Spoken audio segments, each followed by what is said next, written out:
Salut les confinés! Salut. Salut, Est-ce que Salut. tout le monde va bien aujourd'hui? ça va, on tient le coup. Je suis confiné dans le garage maintenant. Quand Ça même devient le de plus en plus sommet dur. du confinement, confiné dans le garage. Mais bon, il y a l'air d'y avoir du soleil chez toi, Walter. Non, il y a des néons. Ah ouais, non, c'est pas drôle.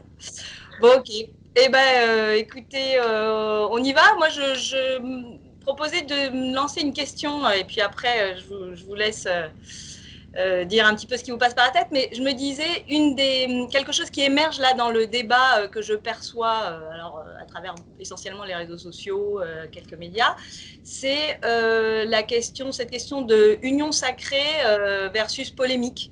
Et en fait, est-ce qu'il est permis aujourd'hui de polémiquer, comme on nous le rétorque parfois quand on critique l'action du gouvernement, ou est-ce qu'on devrait avoir basculé dans une union sacrée? Et moi, l'impression que j'ai eue là vraiment aujourd'hui, c'est que justement, là, cette histoire d'union sacrée, elle est en train de se fissurer de tous les côtés et que ça ne tient plus. On avait déjà Macron destitution en top tendance ces derniers jours.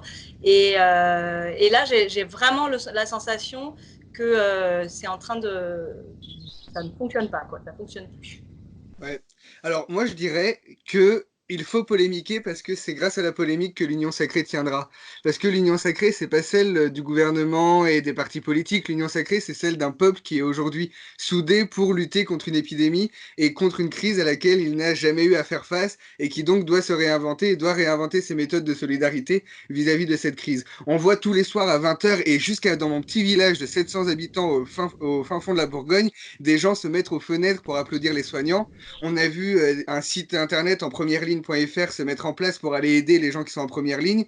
On a une union sacrée qui se crée dans le peuple. Et cette union sacrée, elle appelle à la polémique parce que le gouvernement n'a pas été à la hauteur des enjeux et parce qu'aujourd'hui, il est de notre devoir et de notre responsabilité citoyenne de critiquer et de polémiquer sur les actions inexcusables du gouvernement. Donc en fait, je pense que les deux sont tout à fait compatibles. Ouais, moi je suis assez d'accord avec ce que vient de dire Sacha. En plus, en tout état de cause, je trouve que le gouvernement, dans sa rhétorique, est en train de mal jouer, dans le sens où, donc déjà, on sait qu'ils savaient depuis longtemps, donc ils ont mis en danger la vie de beaucoup de personnes qui se sont rendues aux urnes. Enfin, ils ont pris vraiment énormément de retard qui est totalement injustifié et injustifiable. Mais en plus de ça, dans la rhétorique qui renvoie la balle aux soignants, aux médecins, disant que eux n'ont pas pris la responsabilité, ils n'ont pas reconnu l'ampleur de l'épidémie.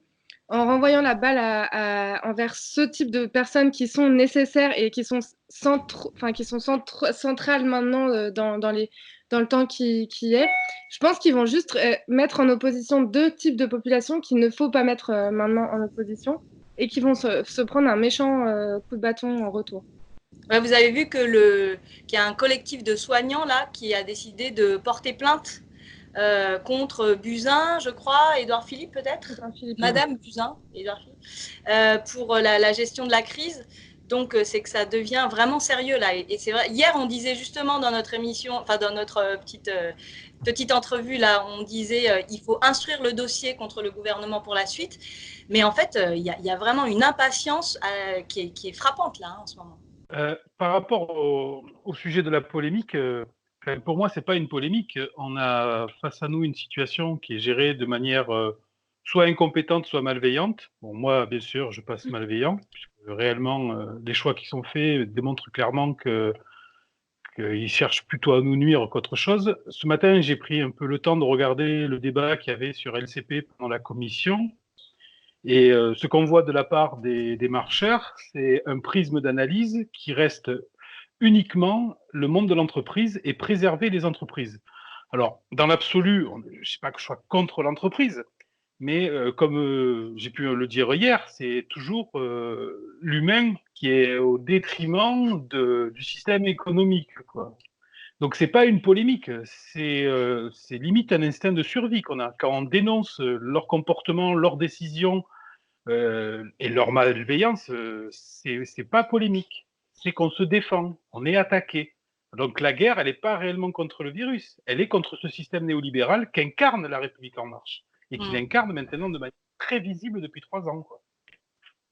Ouais, et ce qui va dans le sens de ce que tu dis, Walter, c'est que moi, je me suis fait la réflexion qu'en fait, cette union sacrée à laquelle nous a appelé Macron dans son allocution là, pré-confinement, ils sont les premiers à ne pas la respecter. C'est-à-dire que là, on est en train aussi de lister toutes les attaques qui ont lieu. J'ai vu passer ce matin une info qui m'a sciée parce que je croyais que c'était déjà acté depuis longtemps, mais par exemple, le jour de carence va être maintenu pour les fonctionnaires, alors que j'étais persuadée que ça, c'était bon. Donc, il y a eu une espèce d'effet d'annonce, et encore une fois, ils gardent des billes là où il y aurait vraiment...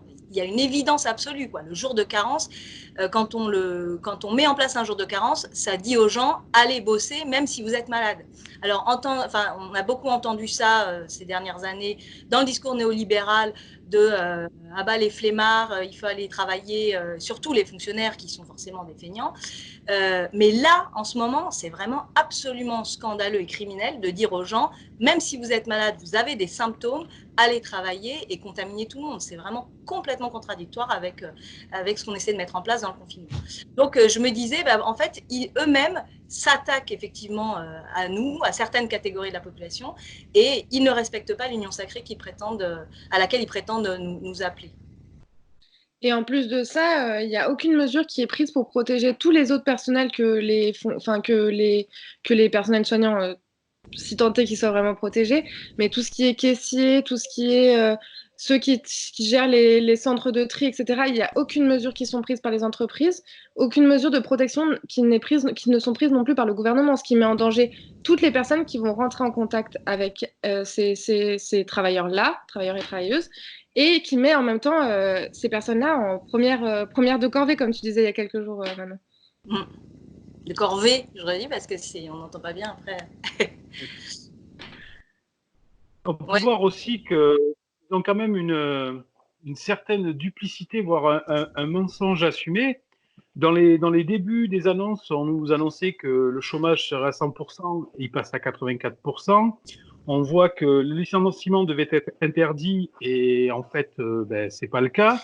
Donc, on voit encore que leur choix continue de manière assez systématique à taper sur la population vraiment totalement décomplexé, quoi. Et que ça va avec la façon dont ils gèrent cette crise, à la façon dont ils l'ont laissé se propager, en ne prenant pas des décisions ou en prenant les décisions qui ne protégeaient pas la population. Il y a vraiment un schéma, une pattern qui est répétitive dans leur façon de se comporter, quoi. Et de nous mentir systématiquement en mettant toujours la responsabilité. On l'a vu, là, c'est les Français qui ne respectent pas les consignes, c'est l'opposition qui fait de l'obstruction parlementaire, etc., etc.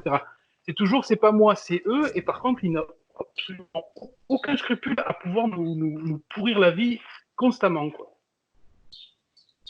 Et du coup, je crois que ça crée en plus une grande défiance à propos de cette loi-là qui est en train d'être votée pour passer en état d'urgence sanitaire avec tout ce que ça implique comme attaque contre le système social. Alors bien sûr, on peut dire oui, mais là c'est justifié. N'empêche qu'à cause de cette défiance qui est allée croissante et qui continue malgré l'état très particulier du pays, là, et ben les gens se disent finalement, est-ce que cet état d'urgence sanitaire ne va pas servir dans un deuxième temps à aller encore plus loin que tout ce qu'ils ont pu faire jusqu'à présent. Donc ils sont revenus soi-disant sur la loi, sur la réforme des retraites, etc. Mais on supprime la limite du temps de travail. Enfin là, on assiste à des choses qui sont assez effrayantes dans les mains de ces gens-là. C'est-à-dire que si on était vraiment face à un gouvernement dont on sait qu'il est de bonne foi et qui travaille dans l'intérêt général, on pourrait lui faire confiance. Là, il n'y a plus moyen de leur faire confiance pour ne pas en profiter derrière. On pourrait presque croire qu'en fait, cette crise du coronavirus est arrivée comme du pain béni pour eux, comme si c'était la... Comment comme si c'était la raison qui va les pousser à transformer le monde social et le système social français en leur faveur et en faveur du monde qu'eux défendent, qui est le monde de l'entreprise et le monde de la finance. Et c'est vraiment, pour eux, le moment où ils ont toutes leurs cartes à jouer. Et je pense qu'on peut vraiment voir dans leur façon de se comporter, dans leur façon d'assumer, dans leur façon d'aller de manière très violente face aux gens, d'aller de manière très violente reporter la responsabilité sur les citoyens. Je pense qu'on peut y lire réellement cette impression qu'ils ont gagné et qu'ils sont en train de gagner.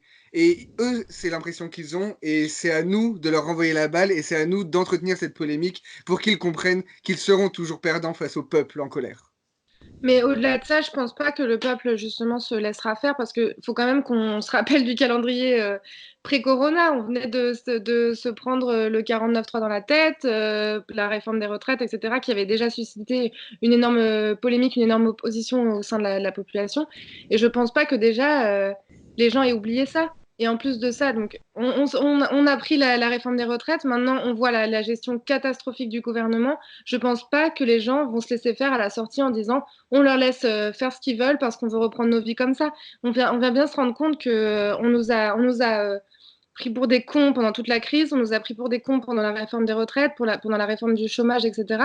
Et là, je pense pas que les gens se laisseront faire, d'autant plus qu'on a énormément de temps pour se renseigner, qu'on a énormément de temps pour polémiquer, pour discuter. Donc ça, je pense que c'est plutôt bénéfique dans le temps qui court. Je pense que en termes, nous, on vit une crise sanitaire. Nous quatre, mais de manière plus générale, la population vit une crise sanitaire. Pour ces gens-là, c'est une opportunité. Ce sont des opportunistes, dans le mauvais sens du terme. Et on a historiquement d'autres exemples de catastrophes qui ont été exploitées pour pouvoir faire passer en force des réformes ou privatiser des institutions qui n'auraient pas passé autrement. Et c'est ce que Nassim appelle la stratégie du choc. Exactement. Et là, on a vraiment une démonstration. Et en ayant cette analyse-là, en prenant ça comme prisme en le voyant comme ça, on se rend compte que la mauvaise gestion de la crise, le fait qu'on ait laissé le virus s'installer en France et se répartir de façon aussi homogène, c'est presque une volonté, pour pas dire que c'est une volonté. Ouais, alors moi là, je suis pas d'accord. La stratégie du choc, justement, pour avoir lu avec passion le bouquin de Naomi Klein quand il est sorti à l'époque, elle explique très bien. Elle part de la tempête Katrina à l'époque, et elle dit en fait, ce qui s'est passé, c'est qu'ils se saisissent d'une catastrophe naturelle pour en faire une opportunité. Il n'y a pas du tout besoin d'imaginer qu'ils aient provoqué la tempête, puisque en l'occurrence avec une tempête ça marche beaucoup moins bien. Donc il n'y a pas du tout besoin d'être complotiste, même si je sais que c'est toi notre complotiste, Walter, officiel. mais en fait, c'est à la limite, c'est pas la question. La stratégie du choc, elle se déploie de façon opportuniste, comme tu le dis, même sans avoir été à l'origine de ce qui crée la crise. Voilà. Bon, non, j'ai envie de te dire, l'article du Monde de Buzyn qui explique que dès le mois de janvier, elle leur en a parlé, aurait tendance à me faire penser quand même le contraire. C'est-à-dire que si, ils ont créé des conditions quand même. C'est ça, tu veux dire qu'ils auraient tardé à réagir en se disant que peut-être... Mais ça, je pense, oui, qu'ils ont... C'est les apprentis sorciers, quoi. Où ils ont pensé pouvoir maîtriser la chose suffisamment pour en profiter. Et en fait, le truc leur a complètement échappé, quoi. Là, c'est... ils étaient maîtres de rien du tout. D'ailleurs, globalement, ils ne sont pas maîtres de grand-chose dans l'ensemble. Là, on a encore Édouard Philippe aujourd'hui qui a dit qu'on allait assister à une crise sociétale majeure. Enfin, je ne sais plus quels sont les mots hyper alarmistes qu'il emploie. Quand on pense qu'il y a quelques jours, il nous disait tout va bien, lavez-vous les mains et allez voter, ça se passera bien. On a envie vraiment de leur ruer dans les brancards là. Bon, je vous souhaite bonne soirée et puis on reprend les discussions demain avec vous, avec d'autres. Et courage à tous parce que là c'est quand même pas hyper réjouissant ce qu'on vient d'aborder, mais bon, ça fait partie. Non, mais l'espoir renaîtra du peuple. Comment ? Non, mais on est là. On est là. Ouais. C'est-à-dire que quand on sort, on les sort. C'est tout. Ouais, quand on en sort, on les sort. Je pense que c'est une bonne devise, ça. Hein ? Super. Et demain. Salut les confinés. Ouais. Ciao. Ciao les confinés.